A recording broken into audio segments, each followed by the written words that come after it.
Study session, first order. Okay, thank you very much. Who did that? Was that That's Madam Clark. Madam Clerk did it. Very good job, Madam Clerk, calling to order. Our first order of business, Councilor Williams and Councilor Rouser, 8A.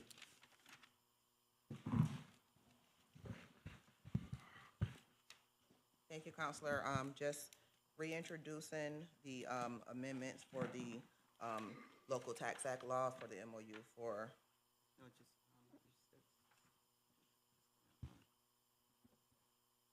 I'm sorry, introducing it as ready. Okay, thank you.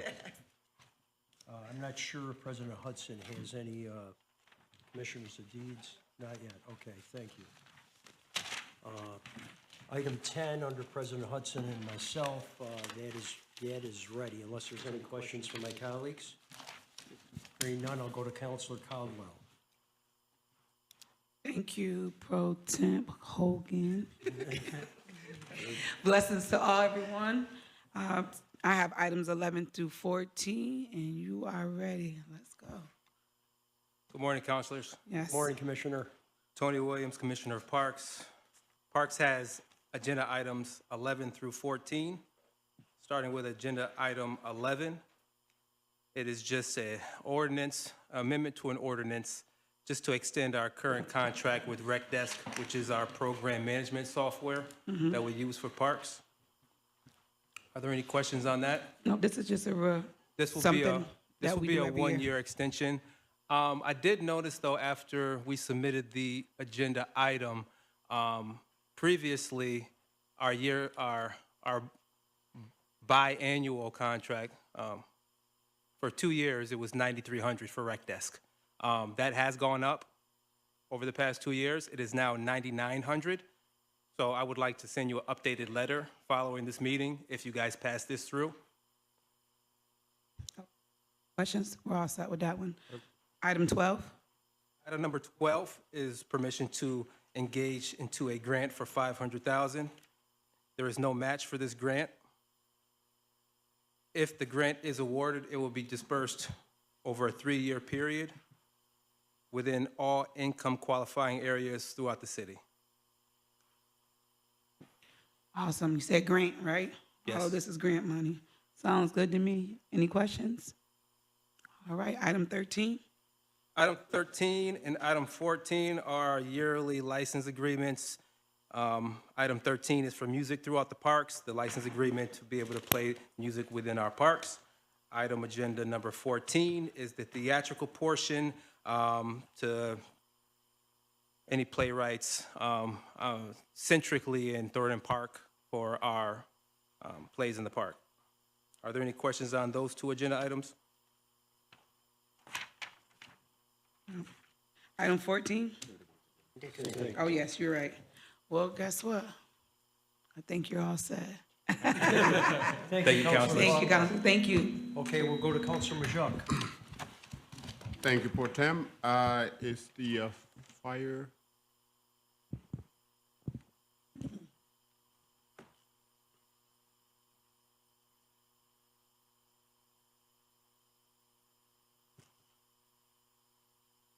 Morning, Council. Good afternoon, Council. Chief Rick Kisselstein with Syracuse Fire. We have 15, 16, 17, 18, 19, and 20. Number 14 is to amend a grant we applied for carbon monoxide detectors. We decided that there was a need and we could increase that, and therefore the match would go up. The 25% match would go up. How did we do this past year with carbon monoxide distribution and all of that? We distributed all of them. Yep, they go out every year. We use every single one of them. We know how many?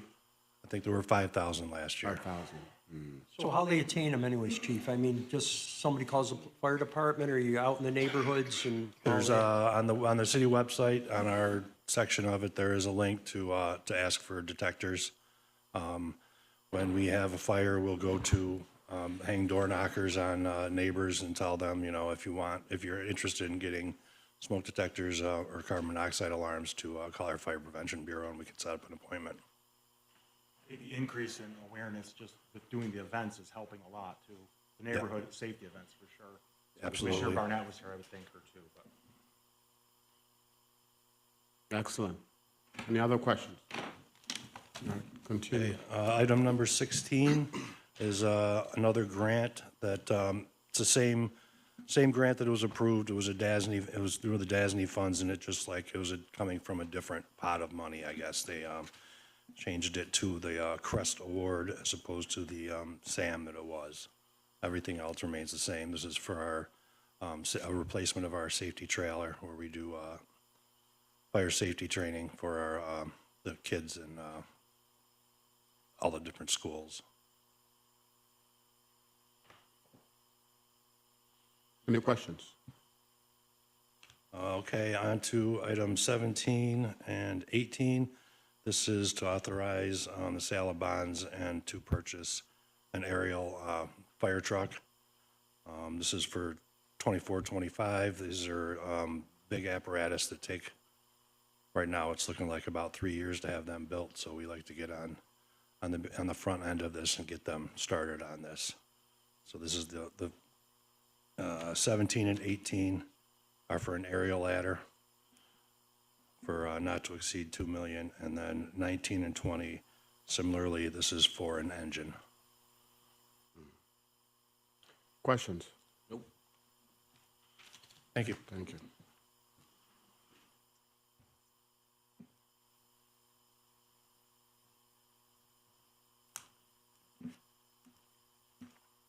Good afternoon, Councilors. Rich Shaw, First Deputy Chief of Police.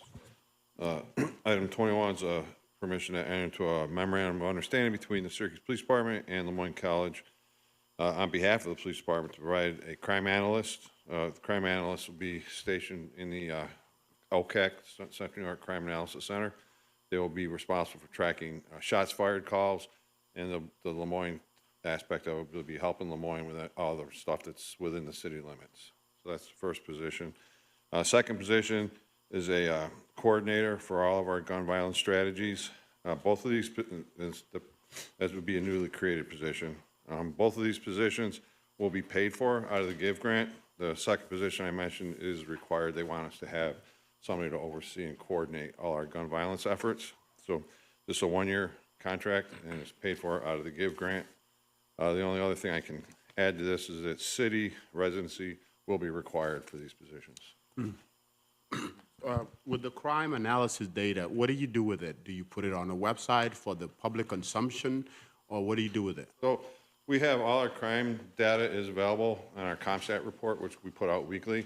It keeps track of that. But this is just going to be one person who will be focusing on shots fired. And it's available to the public? It'll be available to the public. Also for me, Chief, thank you for this as well. Just got a couple of questions in regards to the Lemoyne College behalf. Are they experiencing a lot of shots fired in that area? No, but Okay. they're going to supply us with a person for the Crime Analysis Center. We have a great partnership up there with a bunch of different agencies, including Syracuse University. This is just another part of their partnership. Okay. Also, Syracuse is a part of this as well? Syracuse University is not part of this, but they do have somebody in the Crime Analysis Center. This will allow us to work the Lemoyne College, because part of the Lemoyne College is in the city, into stuff that we do for the Syracuse Police Department out of the Crime Analysis Center. So I'm a little confused on this. So they'll select two people out of Lemoyne, they work for Lemoyne? Nope. It's just the Lemoyne aspect. Lemoyne, I think the way it works, Lemoyne pays for it, and then we reimburse it out of the GIVE Oh, grant. okay, I see. But are we the ones hiring or Lemoyne? We're gonna be doing the hiring. We're gonna have a big say in it. It's our grant. We're just coordinating with the other So entities. we choose who's going to be doing this work? Yes, And the data would be shared with Lemoyne too? yes. Okay. That's part of it. Like, they can't really share the data with us now because they're not a police department, so that'll help. But I noticed the legislation, you had the person hired, obviously, we go through this similar vetting that any police Yes. employee would, right? Yes. Okay. I have a question. So with that being said, are you seeing an increase of crime in that neighborhood? We are not seeing an increase in crime in that neighborhood, no.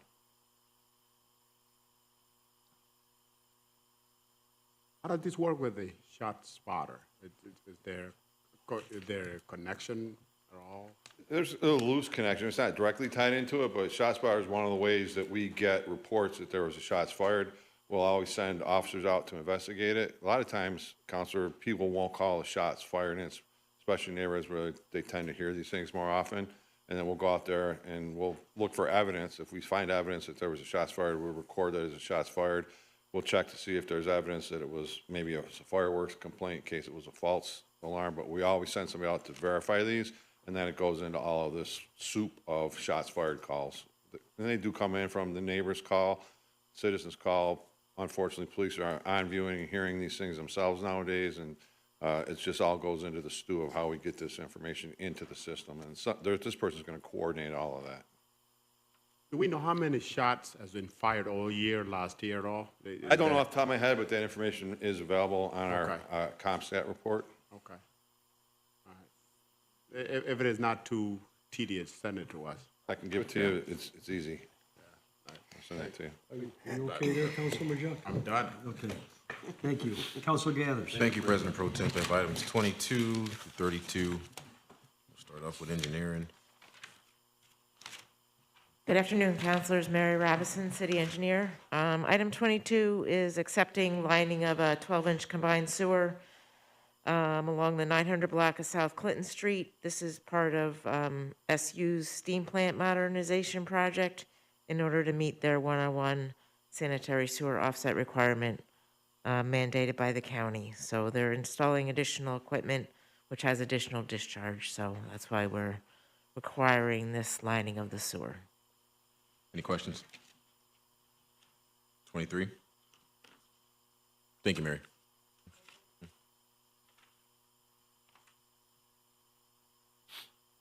Good afternoon, Beth Smith from the Water Department. I have items 23 through 25, and 23 is to request an amendment to the original ordinance to include construction administration services from GHD for this project.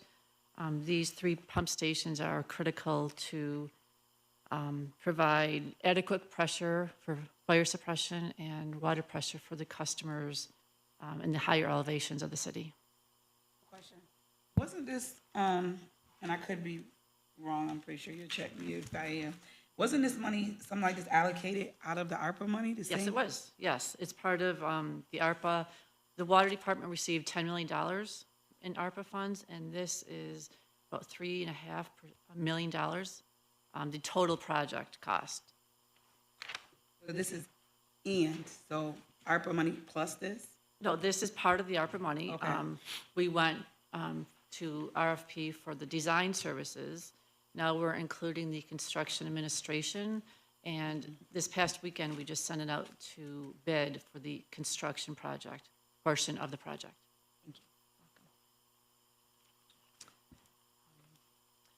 Item 24 is to enter into an agreement with the SLA, which is the Skinny Atlas Lake Association.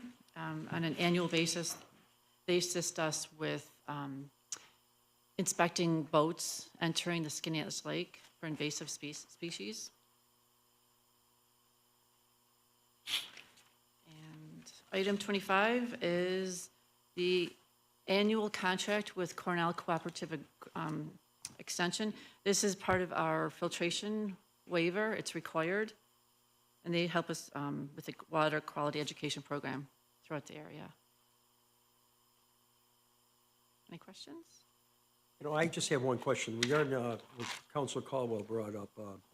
Who makes the decision on, and I'm not asking you about it, but I mean, it's somebody in the administration regarding using ARPA money as vis-a-vis using water reserve fund money? Obviously, that would have qualified to pay for that too, right? Correct?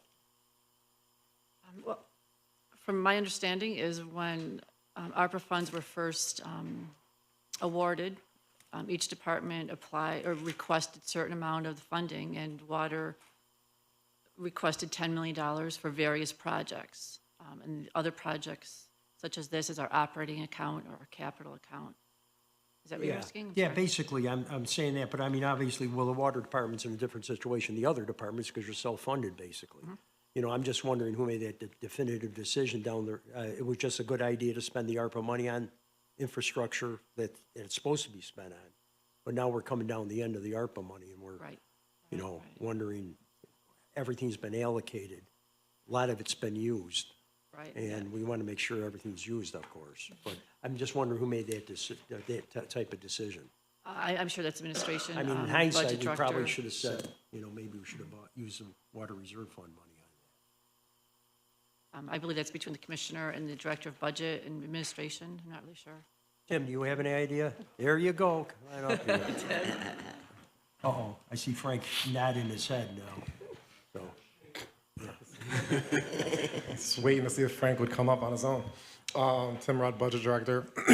So is your question, why doesn't the water fund wouldn't use in a its reserves? situation like this, why wouldn't it, and it's hindsight, of course, because we obviously voted on it, but why wouldn't we have used the water reserve fund money rather than ARPA money for something like this? Knowing ARPA money's gonna, you know, we have to allocate it under a certain time limit. Well, you're worried that we won't spend it in time? No, I'm not worried about that. I just wonder who made the decision. I am worried, to tell you the truth, but, Well, I guess there was a process with lots of people giving input, no less than the mayor. And there was definitely 10 of the 123 million that was dedicated to water infrastructure projects. right.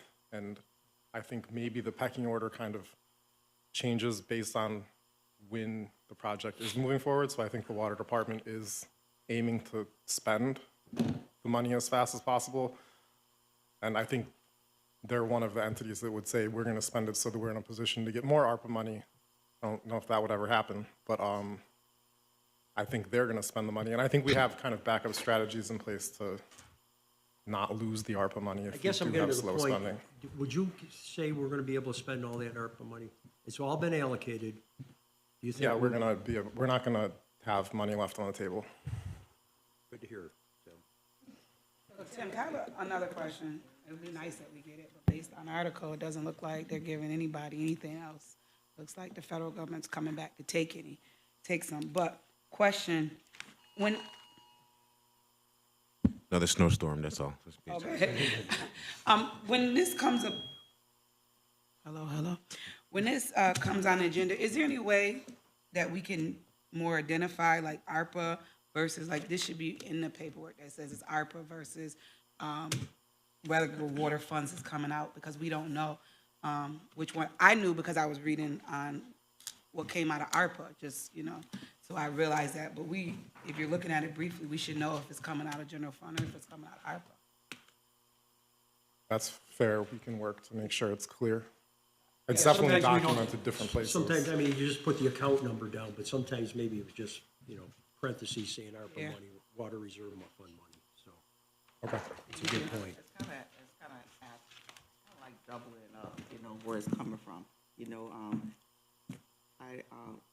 I think the council approved that amount to go to opera for water.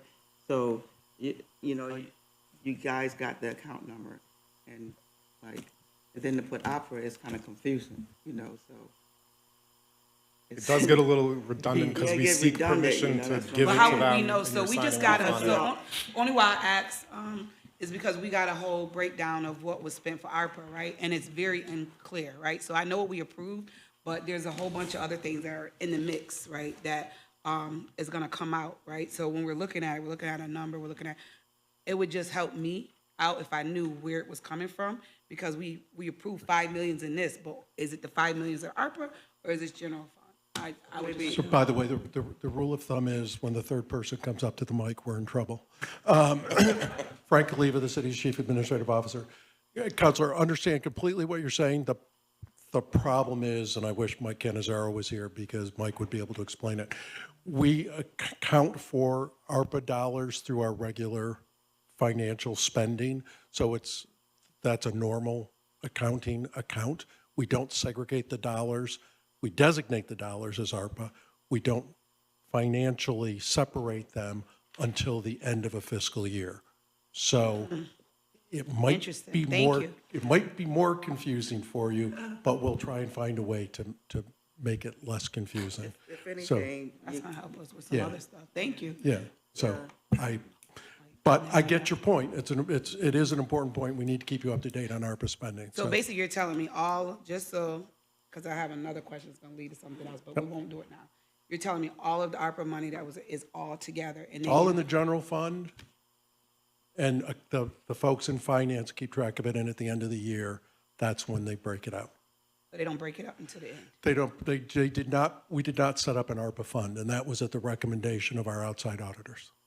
And, I mean, some of us were here when that money first came in, and we sort of figured it out as we went along. Right. Because we weren't sure what entity was eligible. I'm thinking Burnett Pool, Right. Yep. things like that. So I'm just saying in hindsight, if we ever have a windfall like that again, maybe we'll learn from it a little Yeah, bit. again, you're absolutely right. I don't know whether, in hindsight, our external auditors, Bonadeo, would make a different recommendation, but at the time when we set up and said, how do we account for this?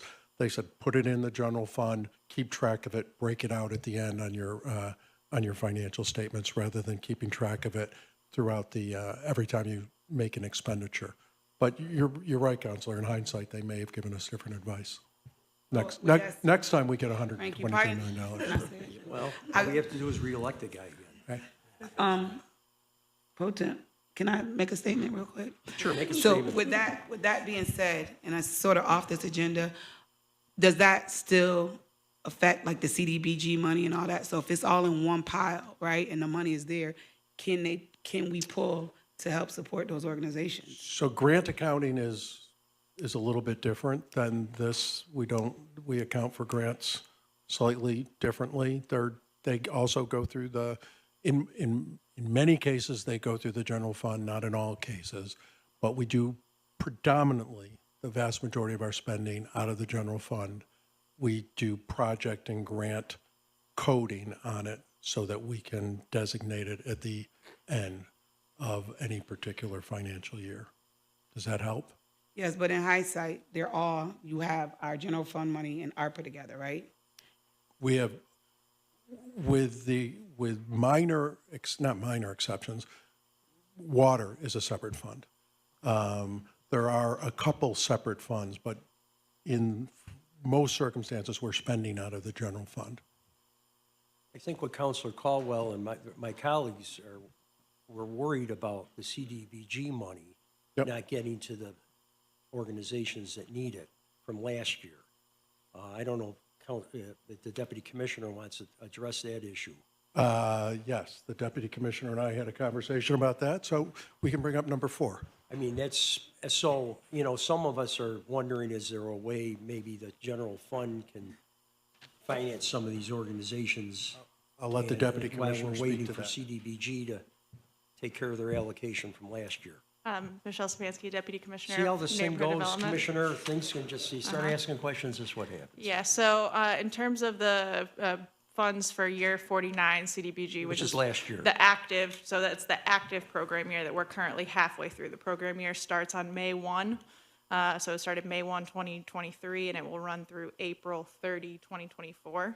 We have not yet received our release of funds from HUD to be able to let those dollars go out. All those agencies have award letters with the understanding that we will honor program expenses up to the amount that they were awarded as authorized by the council. They're able to be reimbursed for those. As soon as we get that clearance from HUD, we can reimburse them for those expenses. I've been in near daily communication with our HUD rep on just making sure that they have everything that they need to get everything closed out. My understanding is that they're also going through a staffing transition on their end, so I think that could be a little bit of the holdup. In terms of, I think the question was asked, could we take additional general fund money? It would need to happen, I guess there's nothing that would stop the council from taking general fund money to give to organizations. It would need to happen out of the context of the CDBG contract because, there's still kind of limitations in place around, as it pertains to CDBG, specific amounts that we can layer in based on what the exact type of programming is. So there's nothing that says that we couldn't set up a separate contract that is just using the source of straight general fund dollars, but it would need to run separately from the contract that we have specific to the CDBG performance. Does that make sense? Giving you any sort of timeline? Do they have an estimate? I'm cautiously optimistic that we can get it within the next week or so. Does the money go in a direct path from HUD to CDBG to you and then you distribute the money, or is there some entity that like distributes the money? Sure. So HUD essentially gives us an award letter every year that says this is what your allocation is for the city. That award letter typically comes in the springtime, a couple months before the program year would start, so we know what our allocation for that year is going to be for the upcoming year, and then we can kind of plan our budgets accordingly. Or make any changes if so in our particular case, because there's some reporting that we have to file, where every year our typical process has been we do the budget based on kind of our anticipated allocation, and then typically we come back to you at the very beginning of the program year, either late April, early May, in the event that there's any kind of dollar amount changes that we need to tweak because of what the actual allocation ended up being. As far as kind of the actual process, they give us that award letter. That's what enables the finance department to set up kind of the account that says this is how much you're going to be getting that year. They release our funds. We register the activities that each agency demonstrated. We enter it into HUD's system for that, and then we draw for those expenses that we have incurred. What's the total amount on that award letter for 49? For 49, it was about 4.6 million, I believe. I'm not having it off the top of my head, but. So what in terms of the grievances that have been forwarded by the affected organization, how do we respond to them in terms of them needing these funding, and what have we told them? Sure. So we've communicated to all agencies that we're still working with HUD on it. We understand that it's a later time than they would typically get it. In many years past, it's been around Thanksgiving time has been typically when we've gotten it from HUD. We know every year that it's a challenge for agencies, or particularly some of the smaller ones, because they're going through almost kind of a half year of their programming year, and then needing to rely on those reimbursements. We have looked at, HUD allows you a process by which you can adjust the start of your calendar year. So I think the release of funds is often kind of tied to what's happening at the federal fiscal level. We have looked at potentially adjusting our program calendar for the city to align so that it started a little bit later and could be a little bit more conducive to when we would actually get dollars in hand, so that we don't have this drought. But the challenge that we would be facing if we were to go that route is that it would create basically kind of a 6-month window of where there would be no allowable reimbursements. So if, as a city, we wanted to pursue that route and we wanted to ensure that agencies were able to kind of maintain that programming during that time, we would need to look to kind of come up with about a half year's worth of program expenses out of our general fund dollars. And if I'm understanding you correctly, Counselor, I think maybe I don't know, maybe I'll talk to Counselor Williams and Counselor Jones-Rouser, and maybe we'll have a committee meeting on this at some point, because I think we have to get back on track. I appreciate you coming up here, Commissioner. Thank you. But I mean, this is something that's been affecting, we get a lot of calls on it, so we want to sort of find out what's happening. committee meeting? Yeah, well, if that's okay with Counselor Williams and Counselor, you want to have a meeting on that, Counselor Jones-Rouser, you want to have a meeting on that? Okay. Okay, so, let's go back on track. When you say meeting, what are you saying on CDBG, or are you saying on CDBG, ARPA, I think we really. Okay. Right. Counselor Gathers? Thank you, President Pro Temp. We're going to go to 26, and we're thinking of Rich coming up for 26 and 27. Rich DeVesti, Fleet Director. We got 26 and 27. It's just the updating the equipment for the DPW this year. It's all listed out on what's being replaced. Rich, I'm taking President Hudson's place inadequately, may I say, but she'll always ask what vehicles you listed. What are they replacing? What vehicles are replacing? The replacements on most of them are in here. Okay. It's listed on, it's listed. It's listed in legislation? Some of it is new for, like, new services that we're doing. Okay. So. And then 28 and 29 is we're updating the GPS service in all the DPW, water, and parks vehicles. Our GPS is a little bit behind, and this is a much better system.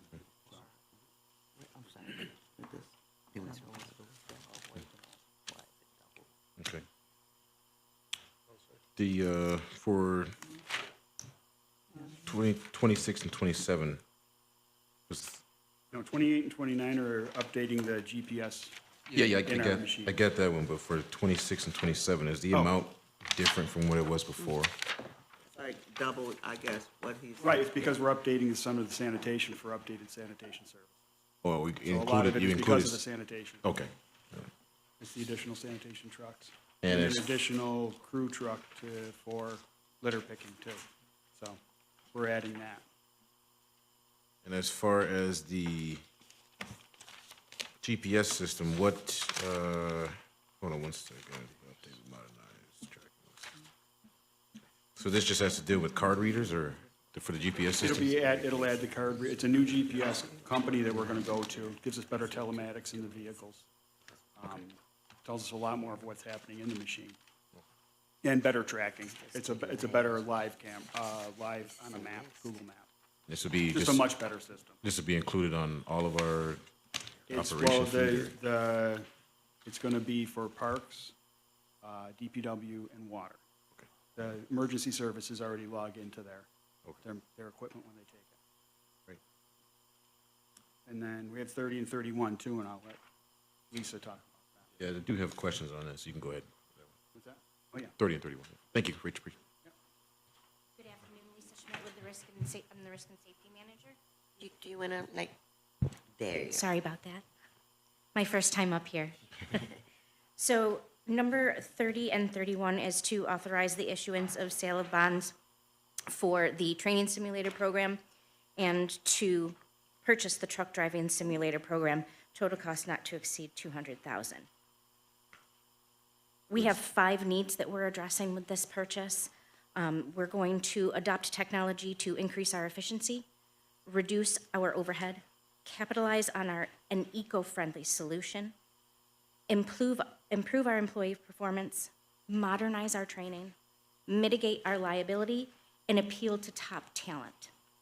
All right, so I do appreciate the efforts of us trying to improve the driver safety and increase the numbers for our drivers. I just have some questions on the efficiency of it. Like, how is it proved that this is going to help improve as it, because we can. Yes. So the training to train a CDL driver takes time that we need to create that we don't already have. Professional truck driving colleges have been able to reduce training time for driver basics from 2 weeks to 2 days using a simulator program. Also, the simulator can be used to assess new drivers, which means putting a new driver, rather than putting them out on the road in one of our pieces of equipment that we're hoping to get, they're going to be in a safe situation. And then we're also not burning fuel, therefore also reducing our costs. And it's more eco-friendly. Question. Yeah. The last year, did we have any accidents with the drivers? Were we held liable? Were there any accidents last year that were, Yes. okay, the city was held liable? To my understanding, yes. Were any of the drivers in a situation where they had their jobs at risk? Or if you're allowed to go into detail or not? I am not aware of any positions that were at risk. But we did have some accidents. Correct. They hit probably other vehicles or they hit, Property damage as well as vehicle damage. Also, our own very city property damage as well, not just that of our constituents. okay. So what we want to do is promote driver safety. What are the issues that the drivers are having that may cause an accident, whether it's their fault or not? What are the, I understand exactly what you're asking.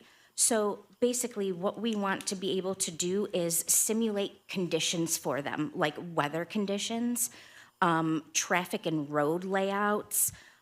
We also want to be able to do, to take that scenario and duplicate it time and again for each driver, so they're given the same scenario.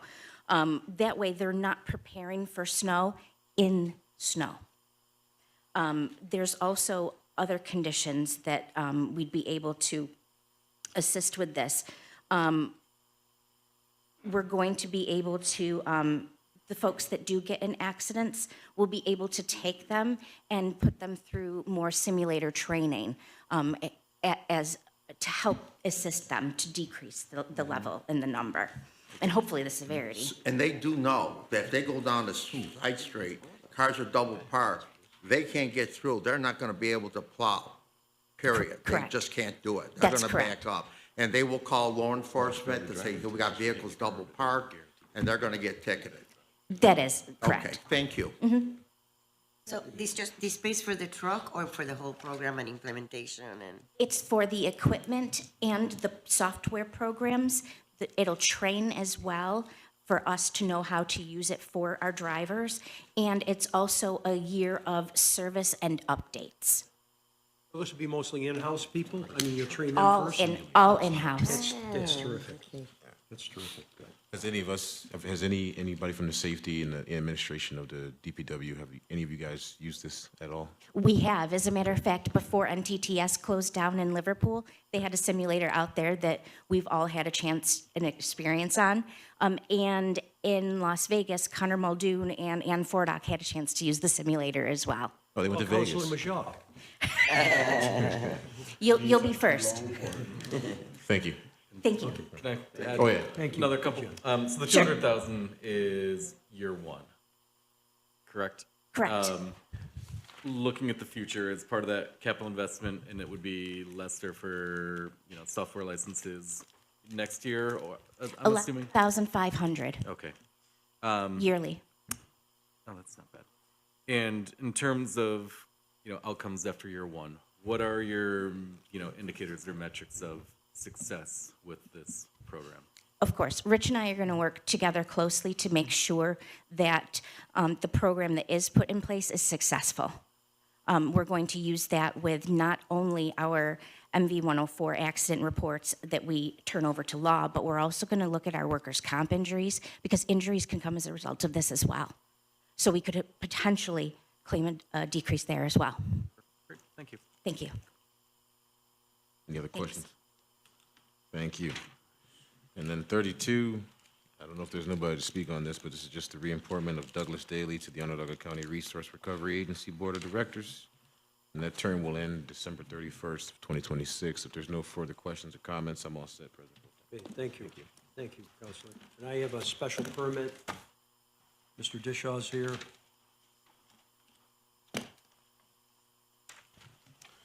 Good afternoon, Council. Jake Dishaw, Deputy Commissioner of Code Enforcement and Zoning Administration. Item number 33 is a special use permit. It's a conversion of a formal dental office to a 7-unit apartment building. This is at the northeast corner of Milton and West Genesee in the Tipperary Hill neighborhood. So there's a church on the northwest corner that was converted a couple years ago to apartments. So this went before the Planning Commission. Planning Commission recommends approval. They had a couple conditions. I have one update. One of the conditions was approval of area variance for two kind of developmental standards, one for window transparency percentage and one for setback of the building. So it's an existing building. Everything else will comply with the code. And that's it, unless you have questions. This is, a repurposing of how, we need more housing, the repurposing of a building. It's, and as you mentioned, that other building was very successful, the church being done on the other corner. So it's in my council district. I'm totally in favor of it. Any questions? Hearing none, we'll go to Councilor Williams and Jones Rouser about the memorandum between the Greater Syracuse Land Bank and the city. All right, thank you, Pro Temp Hogan. I apologize for my original introduction. I have item number 34. And I think we want to mention that in the, right, Corey, do you want to take, elaborate on it? Because I think you actually proposed to the council an amendment to, or revision to the MOU. And I don't know who else wants, Sue can come up and speak on it. So there was one amendment to the MOU. Basically, the land bank had a $500,000 limit that they would be reimbursed for in terms of the seizure of properties. And the amended MOU, that value is now $300,000, which was the value estimated by the land bank for, what their guess is, their annual expenditures may be. For everybody's information, the land bank voted on that yesterday to accept that. So, that amended version that you offered, Counselor Williams, that's what we'll be voting on, so. Corp Counsel got in touch with me this morning and said that MOU have been revised and is ready for distribution. If you guys want it today, we'll get it to you. Thank you, both of you, for marshaling this through. Counselor Williams, we'll go to you for the lease agreement. Thank you, President Pro Tem. One agenda item, it is a lease agreement between the city and the Sherwood. Agenda item 35. Thank you, Counselor. Thank you, Counselors. Happy New Year. Michael Lehman, Deputy Commissioner of Asset Management and Valuation. We're requesting that the council authorize a lease agreement for 5 years between the city and the Sherwood Inn in Skaneateles for a portion of the parking lot adjacent to the Sherwood Inn that's owned by the Water Department. Any questions on this? This is going to be renewal. So they had a lease that terminated, and they were paying month to month. So this is effectively a new lease beginning in February. They've been leasing for quite some time. Yeah, right. Say again, please? They have been leasing for quite some time. Yeah, for Yes, years. they have been. How many years have we had this agreement with the Sherwood Inn? My understanding is the last version of it began in 2021. Almost there, Okay, thank you. We all set, Counselor Any questions? None. Thank you, Counselor. Counselor Jones-Rouser. Thank you. No, item 36. Thank you, Pro Temp. I have item 36, and we'll have Kate speak on that. Kate Atwater, I'm the preservation planner for the city. This is an agreement with Robley Historic Preservation to research, write, and prepare a certified local government handbook.